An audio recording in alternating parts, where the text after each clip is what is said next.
আসসালামু আলাইকুম, welcome to Urmi's kitchen. আজ আমি ঢেঁড়স ভাজি করব অন্যরকমভাবে, আর আপনাদের সাথে শেয়ার করব।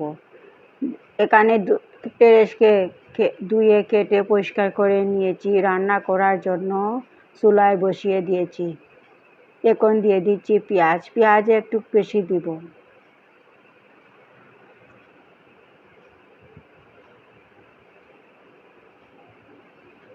দিয়ে দিচ্ছি পরিমাণ মতো লবণ।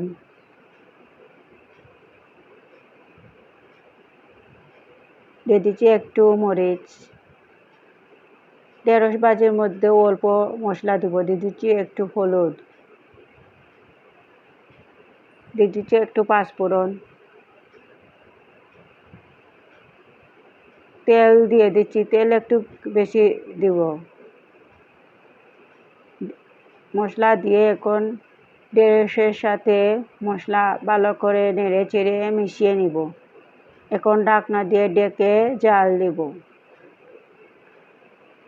কিছুক্ষণ জাল দেওয়ার পর আবার আমি নাড়াচাড়া দিচ্ছি। ঢেঁড়স ভাজি অল্প আঁচে রান্না করতে হয়। এখন দিয়ে দিচ্ছি কয়েকটা কাঁচামরিচকে আমি 2 ফালি করে কেটে নিয়েছি। এখন ঢাকনা দিয়ে ঢেকে আবার রান্না করব। কিছুক্ষণ রান্না করে আবার নাড়াচাড়া দিচ্ছি।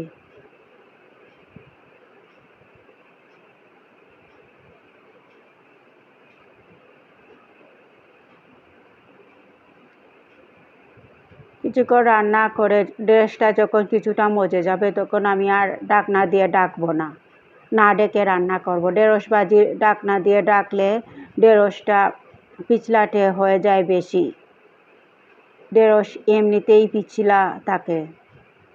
এখন না ডেকেই রান্না করবো। কিছুক্ষণ রান্না করে আমি আবার নাড়াচাড়া দিচ্ছি। তখন ঢেঁড়স ভাজি কীভাবে জর্জরা হয়েছে না ডাকার কারণে। এভাবে আসলে ঢেঁড়স ভাজি খেতেও খুব মজা হয়। আবার কিছুক্ষণ রান্না করে আবার নাড়াচাড়া দিচ্ছি।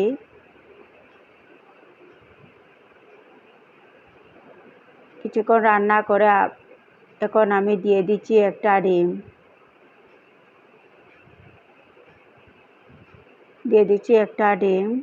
ঢেঁড়স ভাজির মধ্যে আপনারা চাইলে আরও ডিম দিতে পারেন। দিয়ে দিচ্ছি একটু তেল।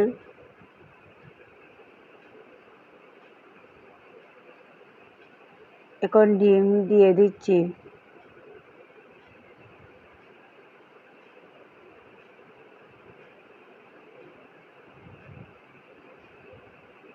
ডিম দিয়ে এখন নাড়াচাড়া দিচ্ছি। ডিম ঢেঁড়সের সাথে মিশিয়ে নিচ্ছি ভালো করে নেড়ে চেড়ে। এভাবে আসলে ডিম দিয়ে ঢেঁড়স ভাজি খেতে খুব মজা হয়। যারা ঢেঁড়স ভাজি পছন্দ করেন না, এভাবে বানিয়ে খেতে পারেন।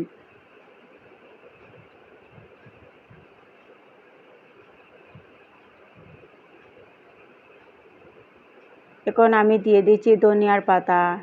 কিছুক্ষণ জাল দিয়ে ধনিয়ার পাতা দিয়ে আরও কিছুক্ষণ জাল দিব। জাল দিয়ে আমি চুলা অফ করে নিব। দেখুন আমার ঢেঁড়স ভাজি কীভাবে জর্জরা হয়েছে, পিছলাটে হয়নি।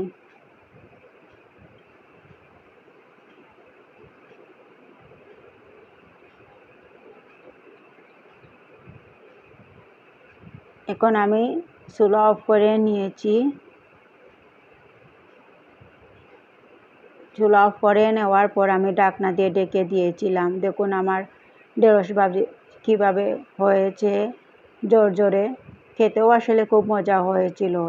আপনারাও এভাবে বানিয়ে খেতে পারেন। আমার এই রেসিপি ভালো লাগলে আমাকে লাইক, কমেন্ট, শেয়ার দিতে পারেন। আমার চ্যানেলটি সাবস্ক্রাইব করে নিতে পারেন। আল্লাহ হাফিজ।